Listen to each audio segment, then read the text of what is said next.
एक समय की बात है। एक छोटे से कस्बे में मगन नाम का आदमी रहता था। मगन अपने घर में बेटे और पत्नी के साथ रहता था।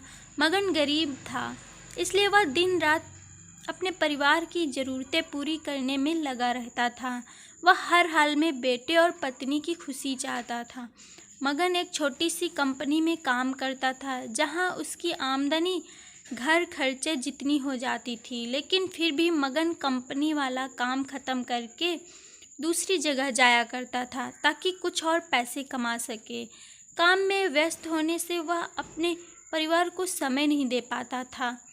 मगन 24 में से 15 घंटे घर से बाहर काम में निकाल देता था। रात को देर से आता और सुबह जल्दी जाता था।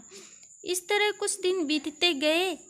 एक दिन मगन की पत्नी ने उससे कहा, आप पूरे दिन काम करते हैं और हमें समय नहीं देते हैं। वैसे भी हमारा खर्चा आराम से निकल जाता है, तो आप इतनी मेहनत क्यों करते हो? हमारे पास जितना है उसी में हमें खुश रहना चाहिए। चलिए आज हम तीनों कहीं घूमने चलते हैं। तब मगन कहता है कि बस कुछ समय मुझे और मेहनत करने दो, फिर आराम ही आराम है। इस तरह मगन मेहनत करने में लगा रहता था। उसका बेटा भी उससे अक्सर कहता रहता था कि पापा आप मेरे साथ खेलो, बैठो और मुझसे बातें करो, लेकिन मगन हमेशा काम के लिए कहकर कभी उसे समय नहीं दे पाता था।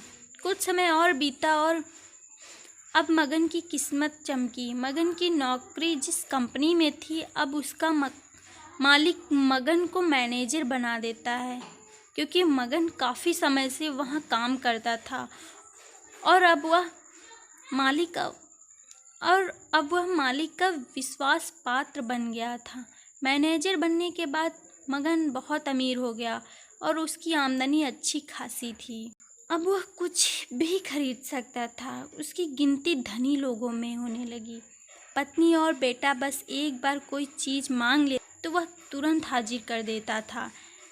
एक दिन बेटा और पत्नी दोनों मगन से बहुत ज़्यादा जिद करते हैं कि वे तीनों समुद्र के किनारे घूमने चले। मगन कहता है कि ठीक है, आज चलेंगे, लेकिन मुझे कंपनी में थोड़ा काम है, इसलिए तुम दोनों समुद्र के किनारे पहुँचो, मैं सीधा कंपनी से काम ख़त्म करके पहुँचता हूँ। पत्नी और बेटा दोनों वहाँ चले जाते हैं। तभी समुद्र में बहुत बड़ी सुनामी आ जाती है और आसपास के लोगों को भी बहा ले जाती है। पत्नी और बेटा दोनों पानी में बह गए। जब मगन वहाँ पहुँचा तो ऐसी हालत देख घबरा जाता है। उसने हर जगह देखा, लेकिन सब कुछ नष्ट हो चुका था।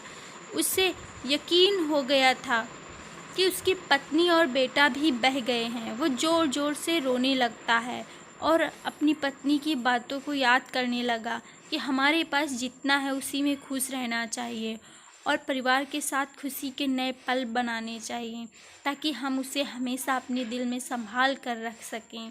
पैसों का क्या है, कभी होंगे तो कभी नहीं होंगे। सीख, हमेशा अपने परिवार के साथ समय निकाल कर बैठना चाहिए।